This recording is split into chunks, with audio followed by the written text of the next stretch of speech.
Hi guys, welcome back to my channel. If you're new here, hi, my name is IJ. So in today's video, I'm back with another gele tutorial, and for this tutorial we're going to be learning how to tie this trending bridal gele. It's half fun and half round. It's so simple to tie. If you're interested in seeing how I created this, please keep watching.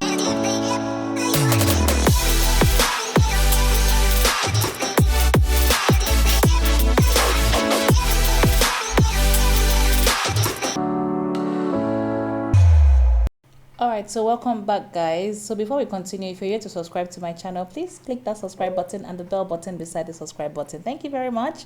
Anyway, the measurement for this gele is 45-55, which is the measurement for most bridal gele. Most bridal gele actually, whether it's V crossing or is a round one, is always going to be 45-55. So that's what I started with. So what I did was that I started with 5 pleats. Now I pleated, the short part goes over the ear, and I pleated 5 pleats over the ear. Now I'm having her hold that part. Now I'm on the longer part of the gele. This one goes behind her ear. So one part goes behind the ear and one part goes above the ear, but the shorter part goes above the ear and the longer part goes behind the ear. So once I have that, I'm going to have her hold that part as well, and then I'm going to move to the back of the gele and cross it. So I'm just showing you guys the long part behind and the short part above, and those are 5 pleats on both sides. Now moving to the back of the gele, I'm going to cross, and that's the short part that I'm holding, yeah, and this is the long part. Now the short part goes over the long part. Every time you tie gele, short part always goes over the long part. So I'm going to try and pick the 5 pleats I started with on both sides and cross. Don't just pick up the entire fabric and cross the gele. Try and pick some pleats and cross it. It makes your work easier as you go along. If you can't pick 5 pleats, try and just pick 4 and cross it. Now I'm going to move all that excess fabric from the long part, push that in and pull it so that it doesn't obstruct how the gele lays on this side. So once everything is set, I'm going to bring this short part over, and that's going to form the V in front, yeah, as you can see. And then I'm going to start by pleating 5 pleats, the same 5 pleats that we pleated on the other side that came round. I'm going to repeat the same 5 pleats on this side. So that's just what I'm doing, picking 5 pleats, following through, yeah, and that's it.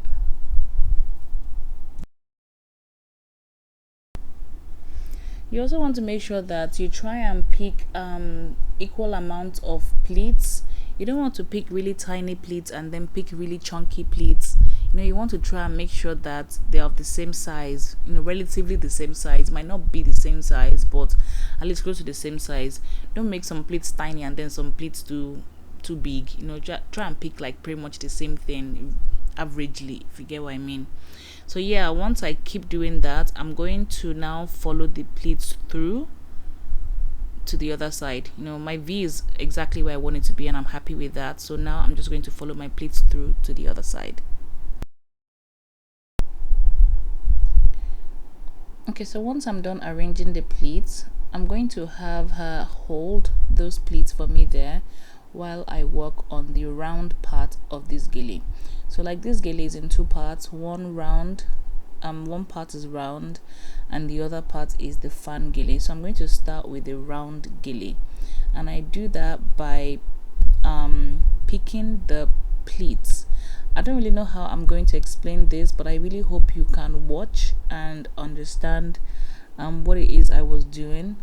So basically I was trying to pick the pleats, and I'm trying to pick equally.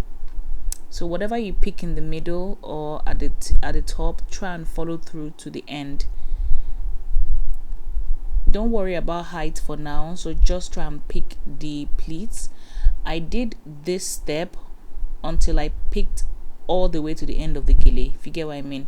So I'm repeating this same step I'm doing now. So pick at the center and then follow through at the top and then all the way to the bottom as well. Do you understand? Obviously you can't respond but I hope you understand.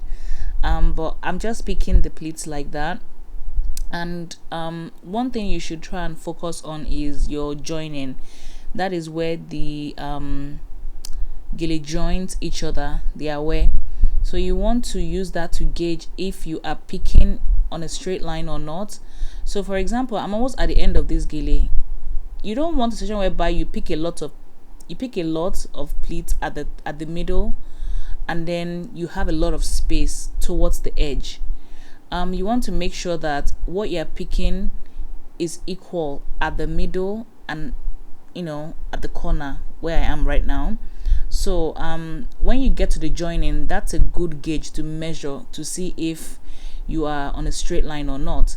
If you realize that you're getting to a joining and then you've picked past the joining and the edge has not even got to the joining yet, try and take it back and start pleating again. It means that it don't work, it's not straight, it gets. So yeah, once I do that, I've gotten to the top, I'm going to start arranging the pleat, which is what I started doing. So I started arranging at the corner, because that was where at a point I didn't focus on pleating all the way to the end anymore. So I just picked and drop, picked and drop, picked and drop, and then later on I focused on following the pleats through all the way to the end. So when you want to pick your pleats, you need to take your time, obviously, to pick your pleats. It was a real struggle for me to try and pick the pleats like this and not block the camera. I think that was a major challenge, because once my hands go over the camera, it just goes out of focus. So I was really struggling to keep my hands really apart, so that, because the camera was focused on her face, was tracking her face, and that's the reason why it wasn't blurring out. But once my hand goes over her face, it just blurs out. So I was really struggling to keep my hands out of her face, so that you guys can see and I'm not going out of focus, basically. So yeah, I just took my time to pleat. I go to the back, come back to the front, I kneel down if I need to kneel down. Anyway, another technique I also discovered for picking pleats is I pick the pleats and then I return the pleats. I did it at one point, but I'm not even sure if you guys saw that. But yeah, just take your time to pick the pleats, actually. So yeah, whatever technique you have for picking the pleats, just use that. I'm talking too much. Anyway, now that I have the corner well arranged the way I want it, I'm going to move to the top and start following the pleats at the top as well, because I'm going to cross the other side, and that's going to form the fan. So I need to follow through with this pleat and make sure that it gets to where her hand is. It might not get to where her hand is, because the other parts that is crossing doesn't really get there, but it needs to go past her forehead at least, because the other part will cross it very soon. But at least just make sure that it's neat, sha. So that's why I took it down a little bit further. Yeah.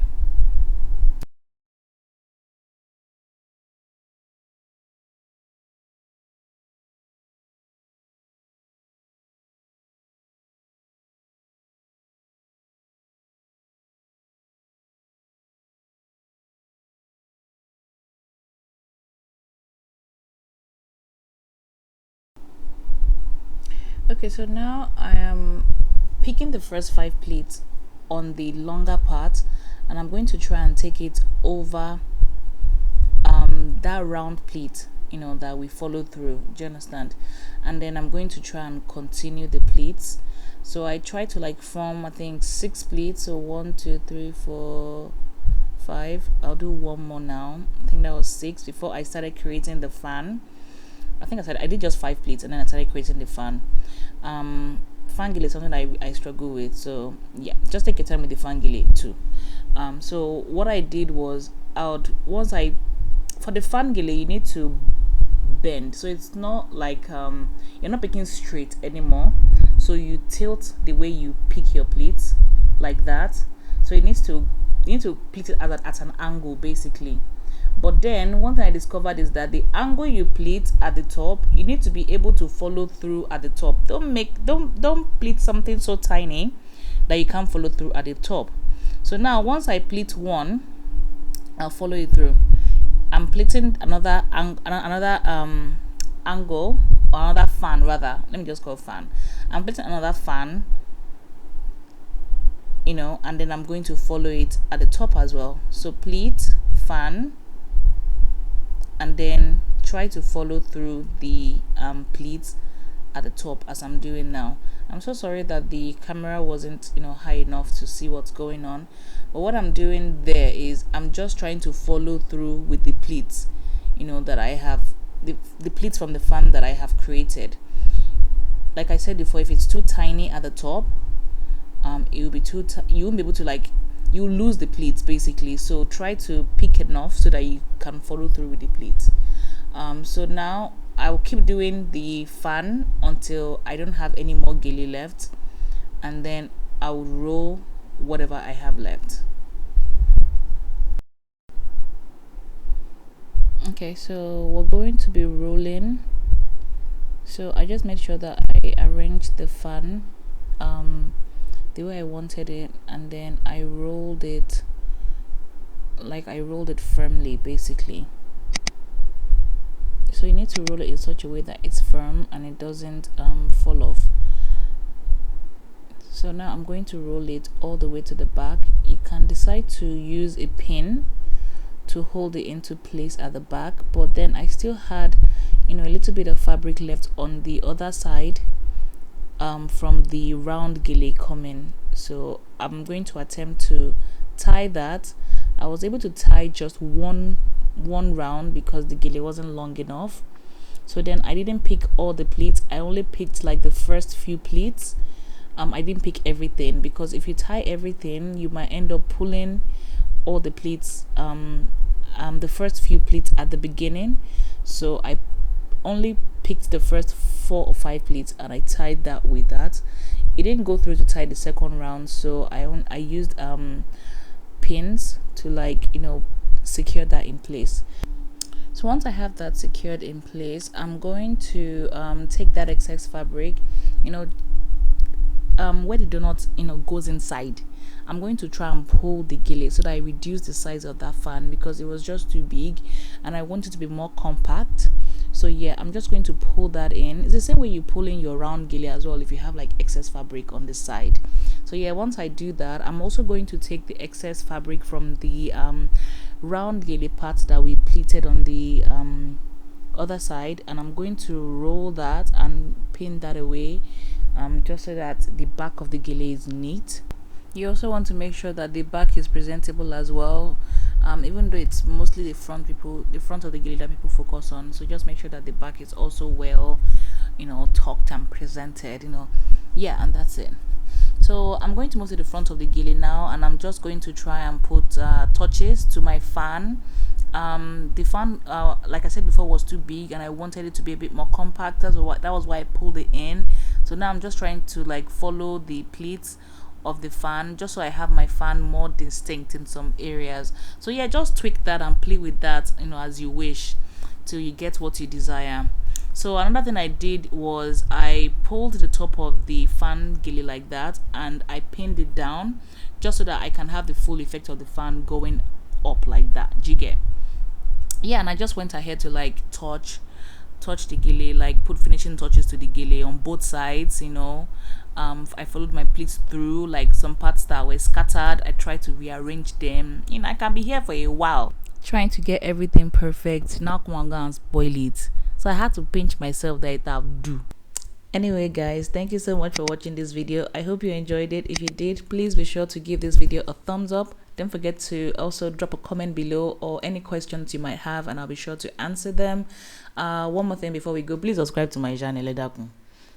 Subscribe and click the bell button as well, just beside the subscribe button, and yeah, I really appreciate that. Also follow me on my social media. It's IJ Junaid on Instagram and on Twitter, and I'll see you guys in my next video.